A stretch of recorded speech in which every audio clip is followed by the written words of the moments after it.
In towns and cities or in simple Bedouin camps in the desert, those Arabs who could perform poetry and music had enormous status.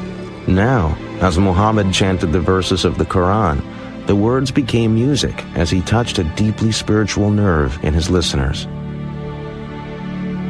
Many stepped forward to embrace Islam and its message, but for Muhammad, they were not accepting something new, simply returning to an old religion.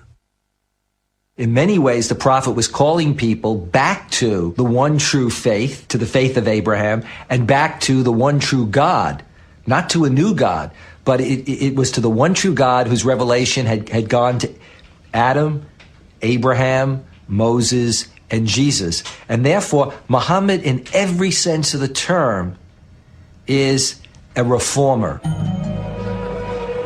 So far, Muhammad had avoided any mention of the idols that stood in and around the Kaaba.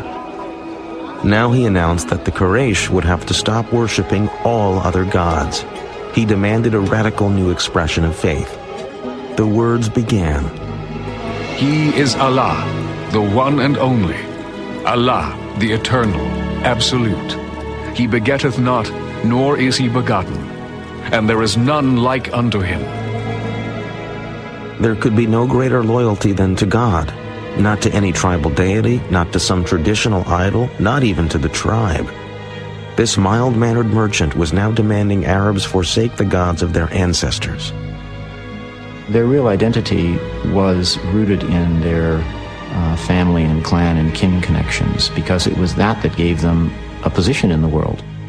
When Muhammad comes with a new set of religious ideas, or is trying to renew a set of religious ideas focused on monotheism, people whose ancestors had been pagans said, what's happened to our grandfathers, our great-grandfathers? And Muhammad had to say, well, they're burning in hell because they didn't believe in one God. This new commandment was to be called Islam, meaning an act of surrender to God's will.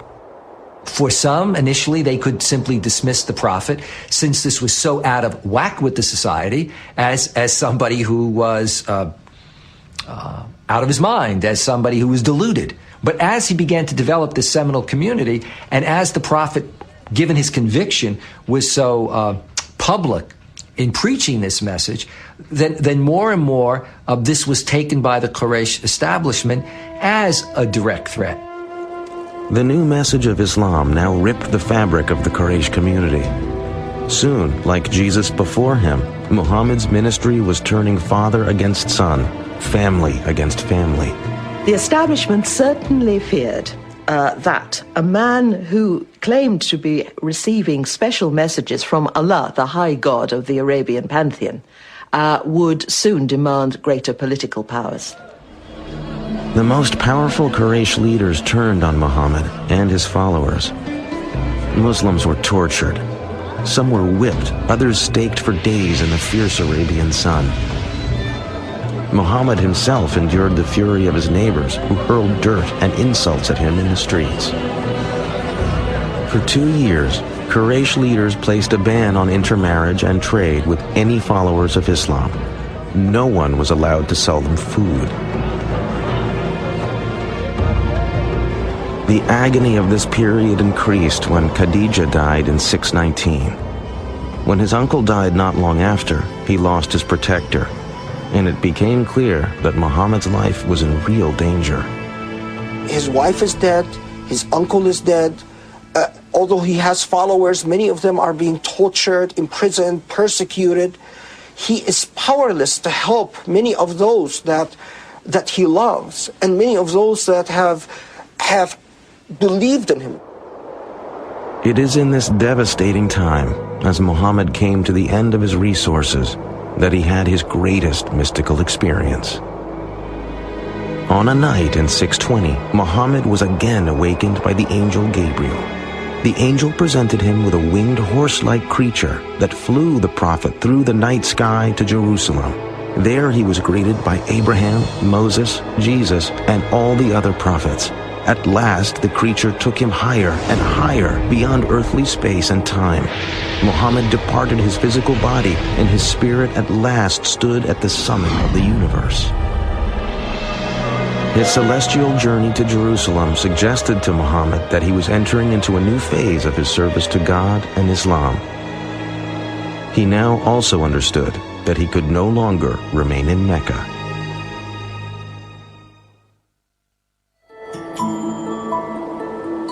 Over 200 miles to the north of ancient Mecca lay the fertile oasis of Yathrib. It was a lush island of green amidst harsh volcanic mountains and untillable desert soil. Its sweet water and abundant crops of grain and dates made for a comfortable life. But Yathrib was troubled. The tribes who lived in this beautiful place were locked in a deadly state of rivalry. Crammed together in this small oasis, the tribes were caught up in a continuing pattern of warfare and violence. Something was needed to break the pattern.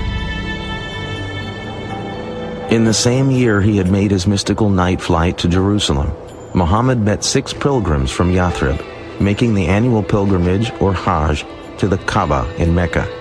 He told the men of his mission and recited the verses from the Quran. The men were immediately moved by Muhammad's message, but they also saw in the Prophet someone who could mediate the stalemate of violence in Yathrib. They made him an offer. The citizens of Yathrib would submit to Allah. In exchange, Muhammad would become their leader. Muhammad was invited to a community that was in many ways divided and in disarray. And they basically invited him, saying that they needed a strong leader to come in and to organize and lead that community. Muhammad saw a chance to expand Islam in Yathrib. He also saw a haven that would protect him and his followers from persecution. He urged all Muslims to pack their things and leave Mecca for a new life. It was a dangerous undertaking, but the Muslims were willing to take their chances.